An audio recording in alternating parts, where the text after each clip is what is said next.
Welcome to the BBC News at 10. Our top story tonight. USA's top striker will be able to play after Donald Trump managed to get the red card overturned. We'll have the very latest and other reports as USA take on Belgium in the early hours of tomorrow morning.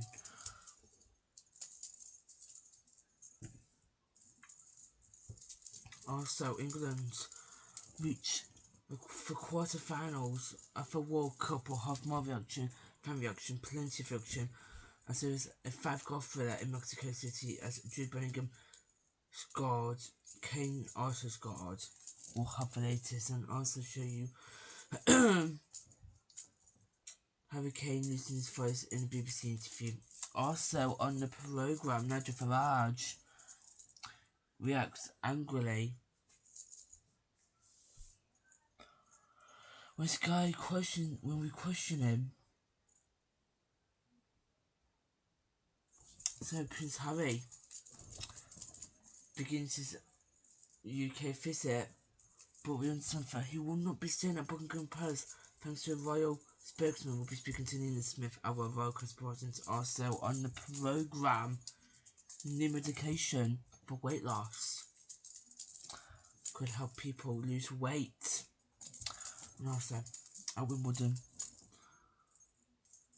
Arthur Ferry booked his place in the quarterfinals after a five-set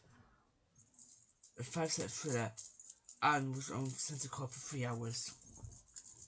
We'll have weather with Ben Richard to come. Ben Rich will have the weather for us.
Welcome. Donald Trump. FIFA overturned a massive decision. USA's top goal scorer got recorded in a round of 32 game against Bosnia-Herzegovina. Today, Donald Trump and the FIFA president have been non-stop talking. FIFA, they've overturned the decision, which means for USA's top scorer and striker will be available for their round of 16 games tonight against Belgium. Donald Trump called for a review into the red card decision, which had the player get red carded during the game in midweek. With the support from our sports correspondent Jonathan Smith has this report.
controversy never too far away from the World Cup and football, and Belgium officials say they are astonished by President Donald Trump appearing to intervene in US striker Folarin Balogun's suspension.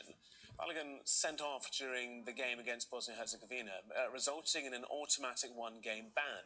But before Belgium and the USA go head-to-head tonight for a place in the quarterfinals, President Trump reportedly called the FIFA president, Gianni Infantino, and successfully got the USA's top goal scorer's suspension lifted.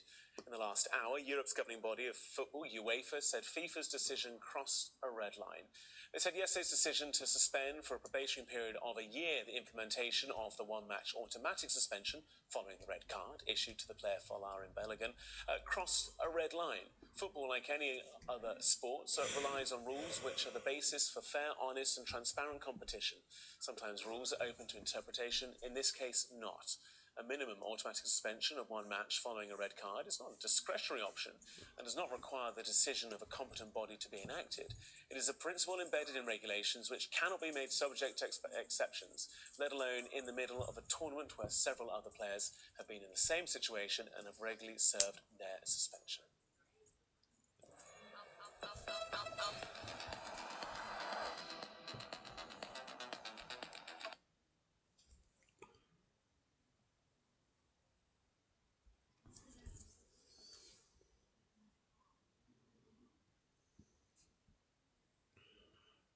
Trevor, thanks for being with us. So it's a highly unusual reversal. Just talk us through what we know about how this played out. Well, so what we know at this point is that President Trump reached out to Gianni Infantino earlier this week.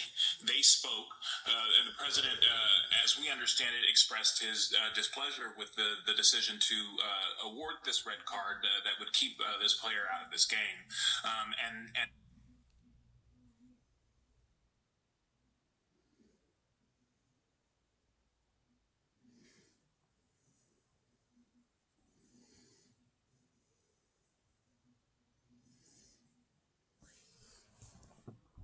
Right, next.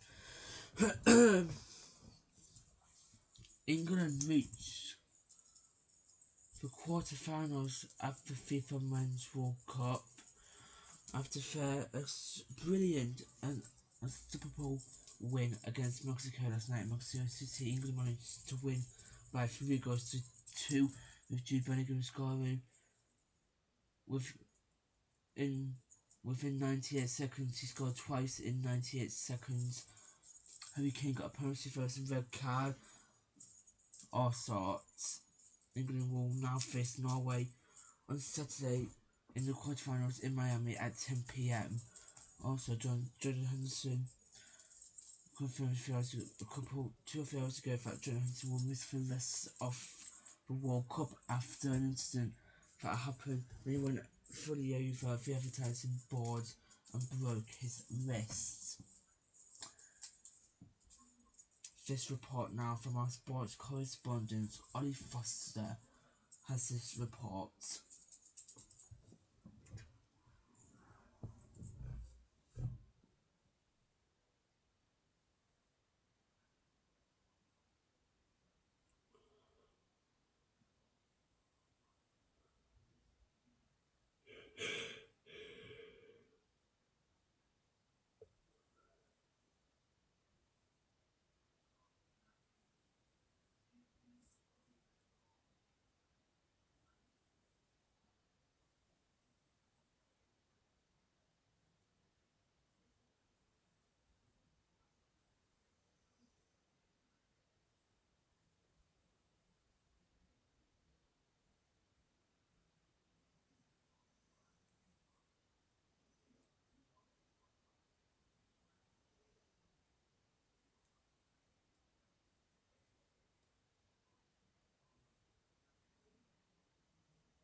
first man to silence a Mexican crowd this summer. Now, isn't he enjoying it? The first goal that Mexico conceded, and it's an absolute beauty from an English perspective. Jimenez gets in at one end, but it all starts with Declan Rice. Bellingham, England coming again. It's Harry Kane and Bellingham again. 2 minutes for England, who are in Mexican dreamland.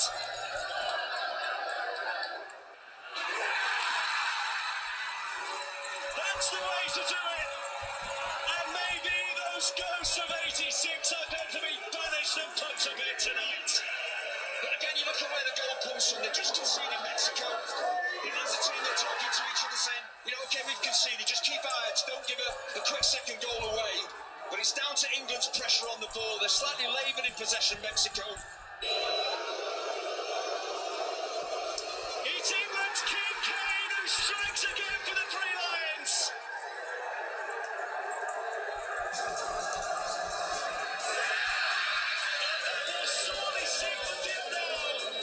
England can look ahead to Miami next Saturday.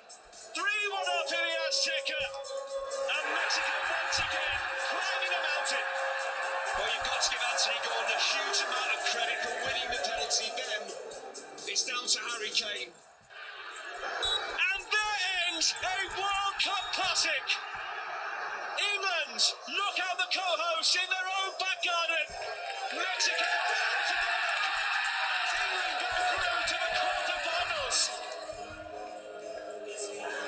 It's coming home. The lyrics of Three Lions echo around this stadium. The song the Mexicans never wanted to hear. But their journey ends here at the end of one of the great games of this or any World Cup finals. What an absolutely breathtaking, extraordinary match. Neither side deserved to go out of the World Cup, but kind of their effort and the quality they showed during the course of this game. But England have won it.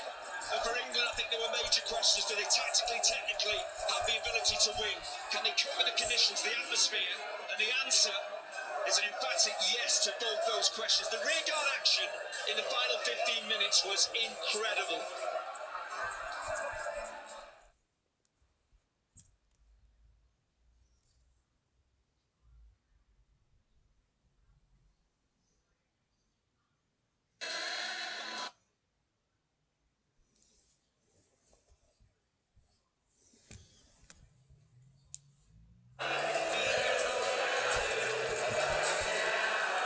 Game for the ages, one of England's best, world-class moments and heroism in adversity.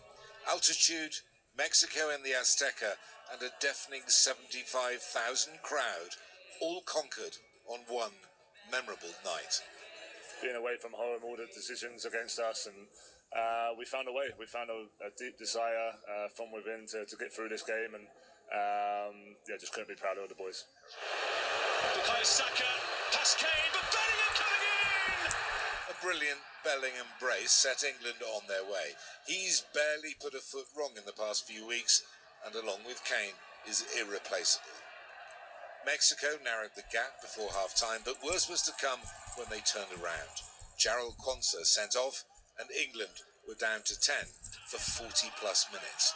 Could they survive? Kane's penalty gave England breathing space. It's England's King Kane who strikes again for the Three Lions. But Mexico cut the deficit again. Raul Jimenez. What followed was half an hour of torture for players and fans alike. England absolutely hanging on here. To get through that from the 55th minute onwards, you know, this is the World Cup, you know, it's going to be roller coasters, and tonight was one of them, so on to the next. While Mexican fans tried to dance the pain away, their England counterparts were in awe of what they'd just seen. How long was that 20 minutes? Longest 20 minutes of my life. Cannot believe it. What an absolute game. How could we do better than that? I wasn't expecting to get to Miami. We're now on our way to Miami. Never see a greater England away game than that. That was incredible. That was a bucket list venue in a bucket list match with a World Club Classic thrown into measure. It was, you couldn't have scripted that. Like everyone else, the manager experienced almost every emotion possible last night, but he was still able to stand apart from the chaos when it counted. Thomas Tuchel showed here how he's earned a reputation for superb in-game management. It was a managerial masterclass backed up by some lion-hearted defending. Home team altitude was a lot of adversity from the start, but it kept coming during the match. It kept coming, and finishing 40-50 minutes with a man down just tells the story what this team is all about. They mean it, and they just refuse to give in. It's absolutely brilliant. Thunderstorms may have delayed this game for an hour, but boy, was it worth the wait. Steve Scott, ITV News, Mexico City. Well, fans are now spilling out onto the street. The Clapham Grand has hosted 1,200 of these fans. They're all absolutely joyous. They're all singing. Let's chat to some of them. How was that for you? How was that for you? Yeah, let's have it right. That was, what an atmosphere, should I say, to start, eh? It's the best night of my life. Best night of your life? Genuinely, like the birth of my two children couldn't even slightly compare to it. I'd agree. The birth of his two children had nothing on that. That was unbelievable. So I would say worth staying up for. Oh, without a shadow of a doubt. Like, that was unbelievable. More 1 a.m. games is what I say. Yeah. Jude Bellingham, give him a knighted right now. Now I understand why all the girls love you. You are one beautiful man. I love you with all my heart. It was the best time ever. We were like, are we going to do this? Are we going to keep this lead? And then guess what? We kept the lead! And we did. That last 10 minutes, honestly, my heart was in my mouth. But we got there in the end. I mean, honestly, what more can you actually ask from them players? Like, genuinely, out of all the squads I've watched, I've seen them, watching for 15, 20 years. I've not seen that level of commitment and just to that time. It was amazing.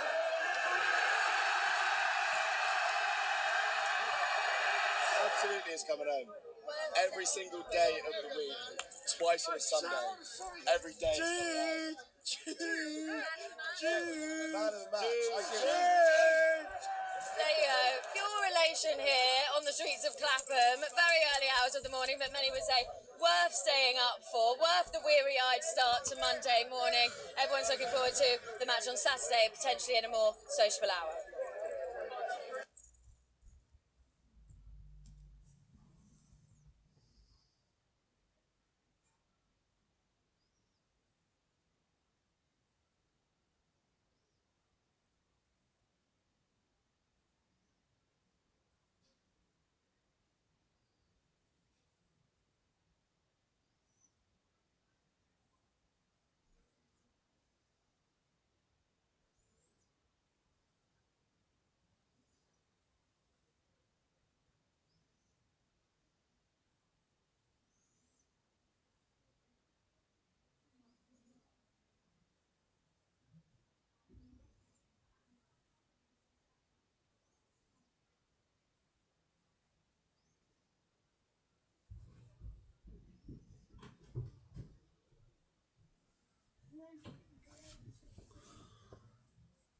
For everything football, huge news. Listen on BBC Sounds.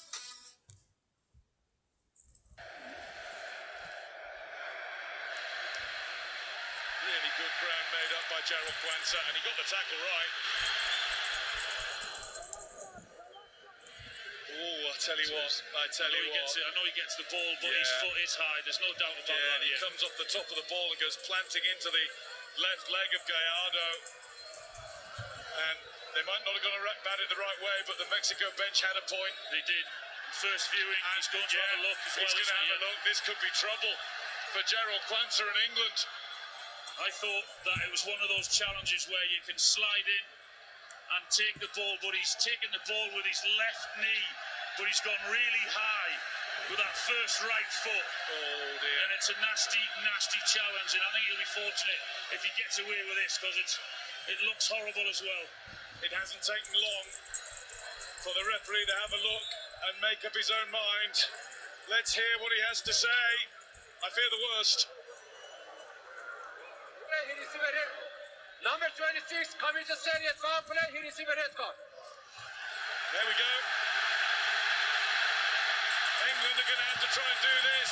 A man like Gerald Quansah becomes the 4th England player to be sent off in a World Cup match.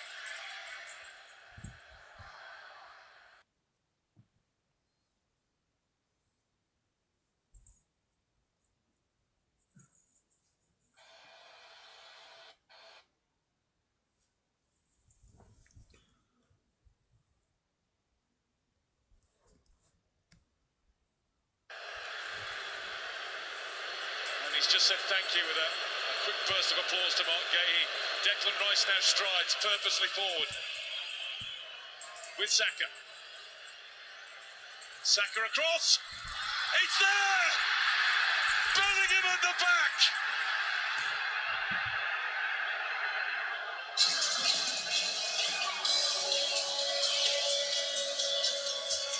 The passion of the Azteca now is all English.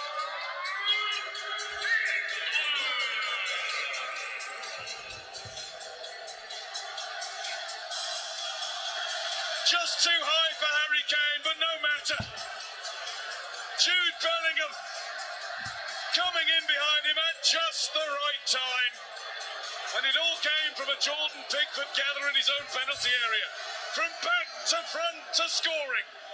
Absolutely, that's where it started from. Look at Declan Rice, the way he drives forward, then gives it to Saka. And again, not on the inside, but on the outside, gets to the byline and clips a beautiful ball to that far post. A great run from Harry Kane, which leaves Bellingham free. And he is not going to miss that.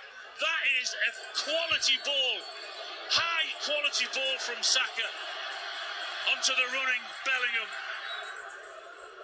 Jude Bellingham's 3rd goal of the World Cup. The first goal Mexico have conceded at the World Cup. Anthony Gordon held for the advantage with England. Bellingham finds Kane. Across to Bellingham. It's 2.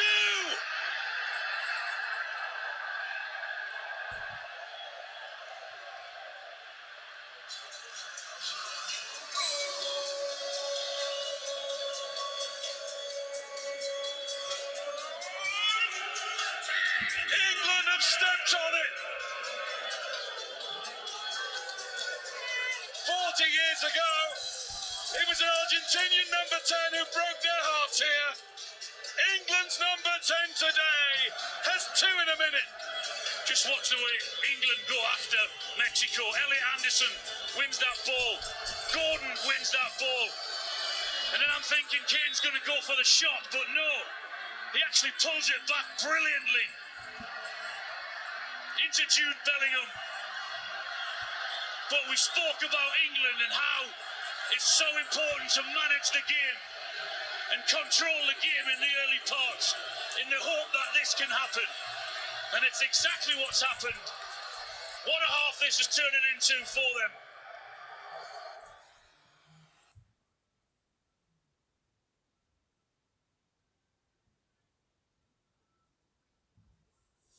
Well, Thomas, you can breathe now, but Thomas, you can breathe now, but I imagine that was a lot more stressful than you'd have liked this evening.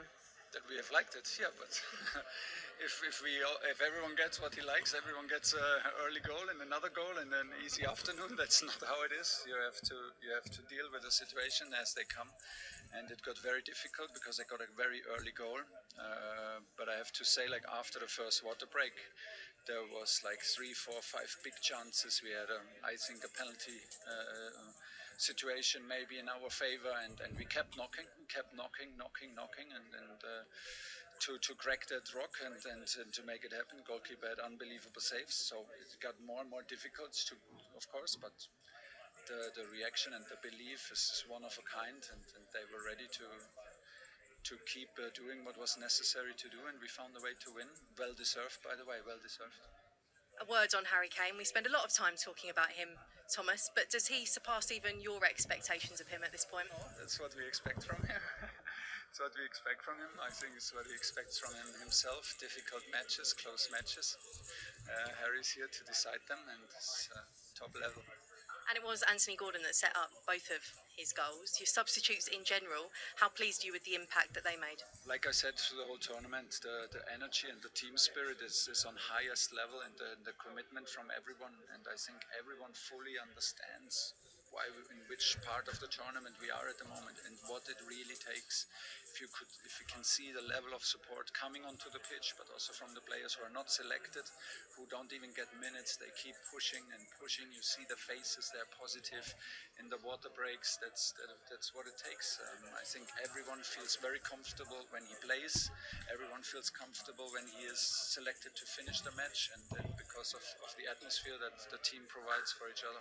Do you now need to harness what you saw in those, like take hold of what you saw in those final few minutes, the attacking impetus, the way you ground them down and the way you got those breaks? This like you said, of course, we want to have it easier and have the first goal and whatever. But if you have it, if you come back from 1-0 down, if you need maybe the last quarter of the match to be so strong and we win again the second half, these are also the experiences that give you genuine belief. So you don't need a manager to tell you believe, because you felt it. And now that they felt it, and now they did a circle after the match together, then they have the reward in front of our fans, and then these are the moments. And I think they're very well aware of what they did. They know what it took today, and they're just fully committed. I feel a team that's fully committed and full of belief.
Well, Harry, huge congratulations. What a contest, what a win. But I just firstly wanted to ask you what's happened over there by the England goal, because there looks to be some concern. Yeah, Jordan, my voice is gone. Henry just fell over there. I think he's okay. Just something to do with his arm. Okay, well, as for the performance, I think it says it all, the fact that your voice has gone. That was some contest to watch. What on earth was it like to play in? Yeah, it was a crazy game. We had to fight. We had to find something. Yeah, I've just been sitting there. I can't really talk. But all the occasion, the team, everything against us, we found a way.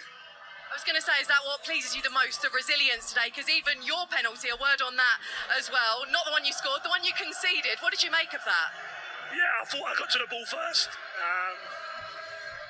It was one of those days that the ref gave a lot against us. And in the end, it didn't matter. So, yeah, I'm happy. I'm going to try one more question if your voice holds out. What can this do for England going forward? You've got a quarter-final in Miami against Norway to look forward to. What can the England fans look forward to now? Well, just look at them here. Incredible.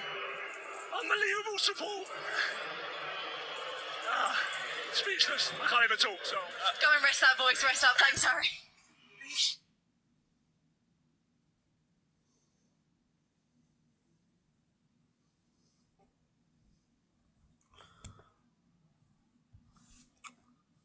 Well, Jordan, what a match. That's probably one that we're still going to talk about for years. I'm sure you'll never forget. No, it was unreal. A lot of emotions, a lot of positives. Showing resilience, showing character, and it was just it wasn't pretty at times. In the first half, it was pretty. Them 2 goals from Jude was special.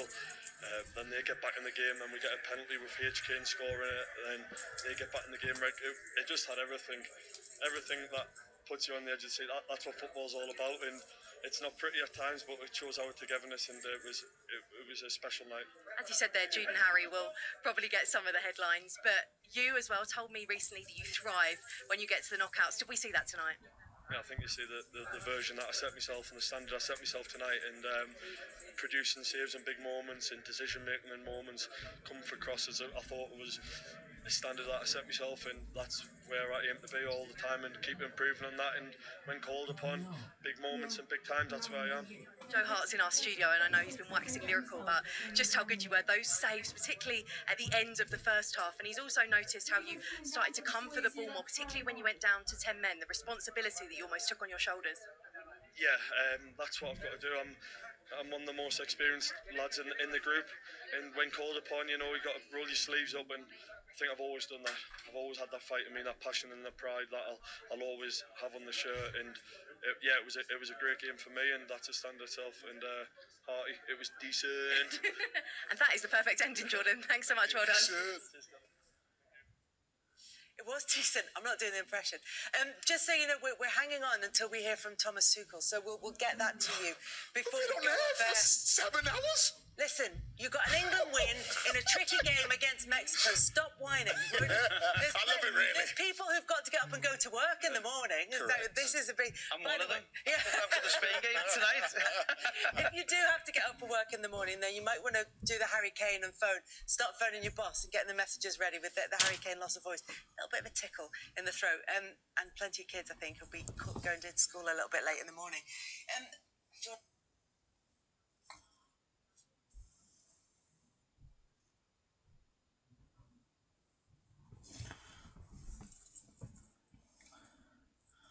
Well, next, we understand that Prince Harry will not stay at Buckingham Palace when he begins his London trip tomorrow. Comes after Royal spokesman said today that he missed the deadline. He wanted to stay at Buckingham Palace, but he couldn't because he missed the deadline. On YouTube Premium. Enjoy ad-free videos. Yeah. Plus the YouTube Music app. And Captain... That's lovely.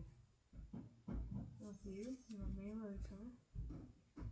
Lots and lots. I enjoyed it. Donald Trump, its inaugural Peace Prize. Now, many are wondering if their attempts to pander to the US president may have compromised the entire World Cup. Dan Rivers, ITV News, Washington. Well, here, Buckingham Palace has confirmed that Prince Harry will not be staying there when he visits London this week. That is despite the Duke's team saying earlier this morning that he would be staying at the Palace. Well, our roller Chris Shipp is at Buckingham Palace for us tonight. There's a theme here, isn't there, Chris? A bit of chaos going on. What is going on, and where will he be staying? Yeah, very good question, Mary. Good evening. Look, there was a series of unedifying announcements from both Buckingham Palace and the Duke of Sussex's team earlier today. First, Harry's team says, yep, he's going to stay at the Palace when he comes here this week. And then Buckingham Palace says, sorry, this sounds like a pantomime. Oh, no, he isn't. Now, what we do know, let's rewind it a little bit. Harry is due in the UK this week. In fact, we just had it confirmed in the last few moments that he has just touched down here in the UK for a series of engagements which start tomorrow. Now, let's take Buckingham Palace's view. They say they offered Harry the chance to stay in a royal residence. We think it was the one behind me here, but he didn't let them know until the Saturday just gone. And whilst this place may look pretty big, you do need to reserve your room and reserve the staff and all the rest of it, and Harry basically just left it too late. His team, Harry's team, say, well, look, last week we're trying to sort out our security situation, and you might have seen our report last week which showed how Harry's security firm says he faces a very serious threat in the UK, and once he'd worked out that he wasn't going to come with Meghan and the children, as was the plan, then he let the palace know about a room, and, well, it's no longer available. Where is Harry staying? Again, Mary, very good question. We don't know. But there's another tiny twist to this story, which is that tomorrow we are going to get a judgment in the High Court in that case that you will remember from earlier this year when Harry and others, including Elton John and Barry Baroness Doreen Lawrence were taking the publishers of the Daily Mail to court, we're going to get an announcement. The palace said it wouldn't have looked very good on the king, given his constitutional position. He has to stay neutral in these matters if Harry was staying here, whilst he was having his court case decision read on the other side of town. So, yeah, it's a reminder, Mary, of just how poor things are between father and son. Okay, Chris Schiff. So it goes on. Thank you.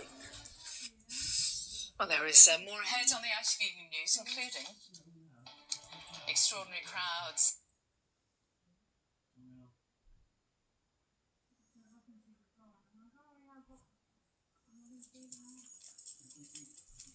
Let's go live and join our reporter Nina Smith-Nina, who's outside Buckingham. Nina, bring us right up to date about.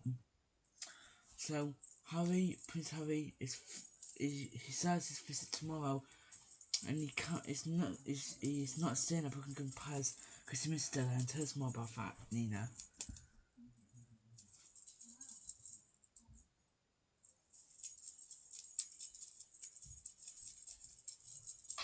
Tonight at 6, outrage and disbelief as President Trump confirms he did intervene after America's top striker was given a red card.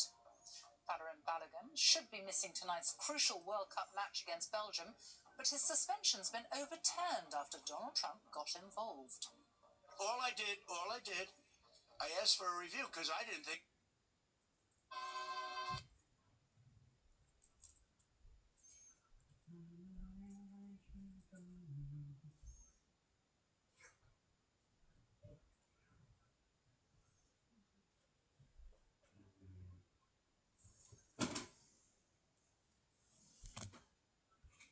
Erling Haaland. Alex Howell, thank you. That match 10 p.m. on Saturday night. The rest of the news now, and Buckingham Palace has said Prince Harry will not be staying there during his visit to London this week, despite his team announcing this morning that he would. Royal sources say he had not formally responded to the offer of accommodation by the deadline at the end of last week. Our senior royal correspondent Daniela Ralph is with me. What is going on? Sophie, what's happened today is a real indicator of just how difficult the relationship is between Prince Harry, his family and the royal household. Trust has been broken on all sides and nothing is straightforward. So first thing this morning, Prince Harry's official spokesperson said that Harry would be staying at Buckingham Palace when he is in London over the next couple of days. Literally within minutes, a royal spokesperson said, hang on, that isn't happening. He did not reply to that invitation to stay with us in time, and there now isn't time for him to organise a visit for him to stay here at Buckingham Palace. Now, sources also said there was some discomfort at the palace about Harry staying there when tomorrow we find out the ruling of his legal case against Associated Newspapers. There was a sense that if he is making public comment on that ruling while he is staying at a palace, it would somehow compromise the neutrality of the king. So it is messy and it is complicated. Meghan and their two children, Archie and Lilibet, are not coming to London because of safety concerns from their own security team. They may join Prince Harry later this week when his trip moves to the Midlands. But what all of this just emphasises is that the baggage of the past 6 years since Harry and Meghan left royal life behind remains, and much of it is still played out in public. Daniela, thank you. From today, the weight loss medication Wegovy can now be taken as a pill or... Did you know, Cal, that the Bridlington tournament is World Cup final day? Well, that's selfish. What? Come on, Keith. What did you say? It's going to be the World Cup final. Come on, Keith.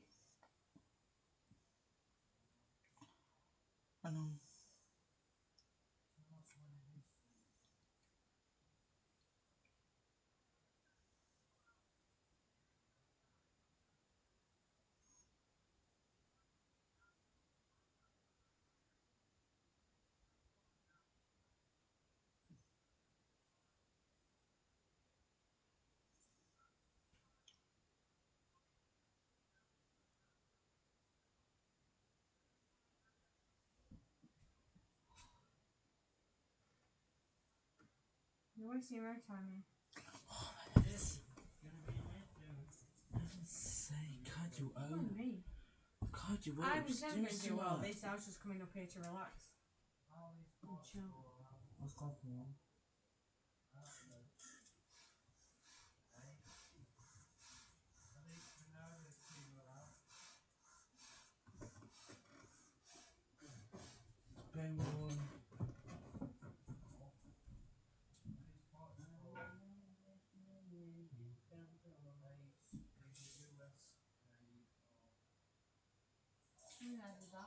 Can I come back?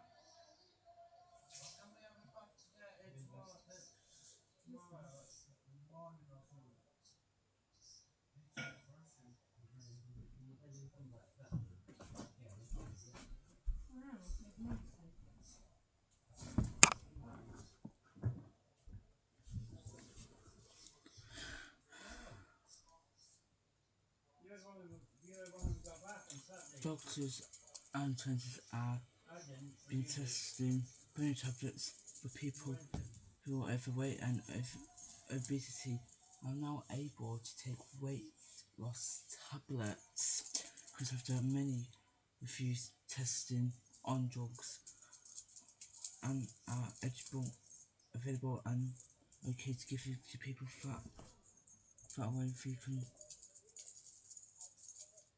get out and start losing weight even quicker and faster next night.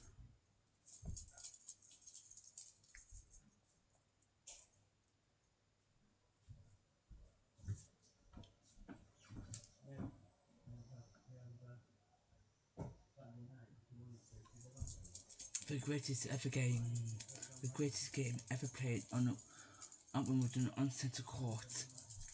British #1 Arthur Ferry booked his place in the men's single quarter-finals after winning a 5-set thriller. Though he was on court for just over 3 hours, yet they almost hit 4 hours when he won the game.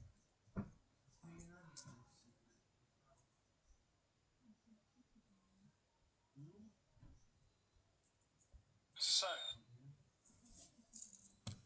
let's hear from Arthur now. Arthur,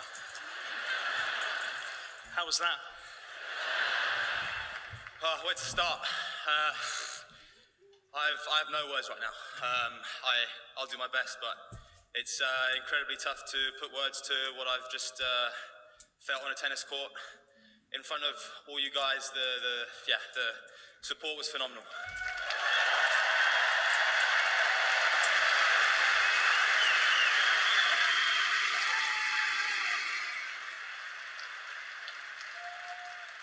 I'm not allowed to repeat the words that you whispered to your box when you won match point, but if you could elicit some of the sentiment and emotion that goes with those words, perhaps that might help explain what you went through.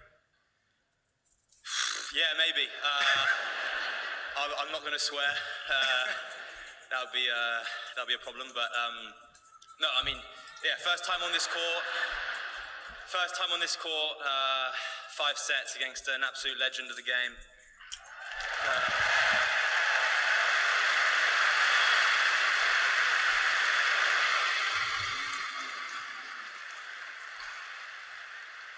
You know, I grew up 5 minutes from here. I grew up coming to watch matches on this court. We've got probably the greatest of all time watching in the front row over there. I saw him.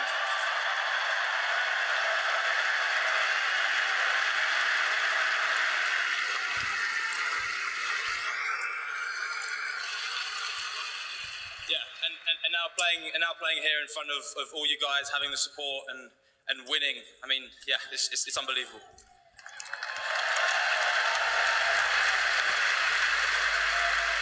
Just explain to us, you're 2 sets to 1 down, your breakdown in the 4th. How do you turn it around? What do you use to turn it around? Yeah, it's been the story of the tournament for me. I was really close to losing my last round as well, and again today a breakdown in the 4th. Just trying to keep fighting, keep having a good attitude, committing to what I'm I'm trying to do on the court, and yeah, managed to pay off. I'm playing really well against with my back against the wall, and yeah, again paid off today. I know you said coming into this match that this hasn't all just happened by accident. You've worked really hard. You've done all the necessary to get this far, and that's prepared you for doing so well in this tournament. But were you prepared for the emotion, the excitement, the drama, the nerves, the tension that goes with trying to find a place in the quarterfinal here on centre court? No, couldn't have imagined it. A week ago, it was I would have been happy to win a few matches here, and now winning 4 matches, being in the quarters, it's a dream of mine. Yeah.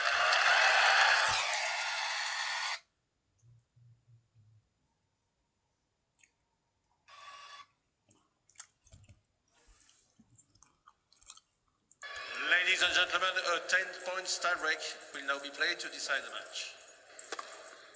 1-0. Ferry. Well, that's the way to start a tie break. Doesn't serve many. Just his 6th ace of the match.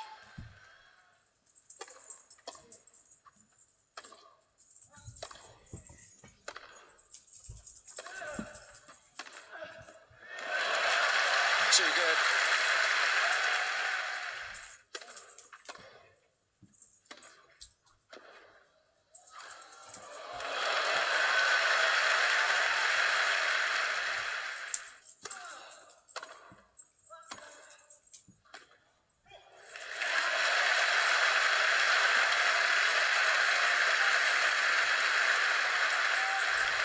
Sean.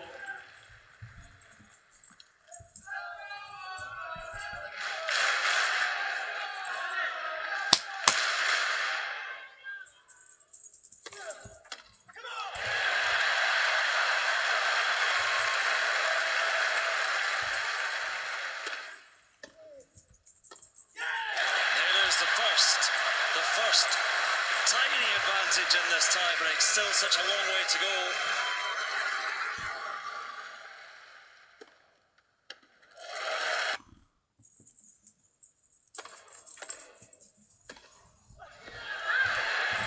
Oh, it's good. No, it's wide. It's wide. There's a pause. Well, everybody held their breath.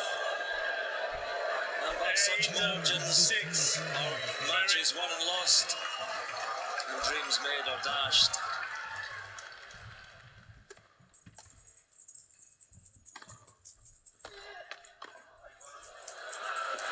You look at this one. But Arthur Ferry has 2 serves now, 2 serves to take his place in the quarterfinals. Look to the heavens from Dimitrov. But centre court wills Arthur Ferry to 1 more point. It's gone for Dimitrov, and the dream is still alive for Arthur Ferry.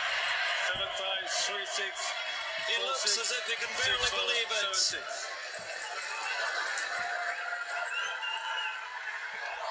But this wild card who grew up in Wimbledon is through to the quarterfinals.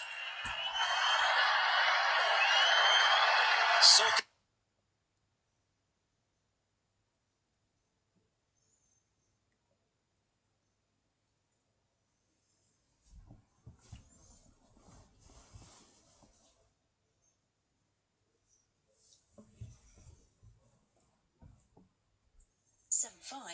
but Dimitrov, a former...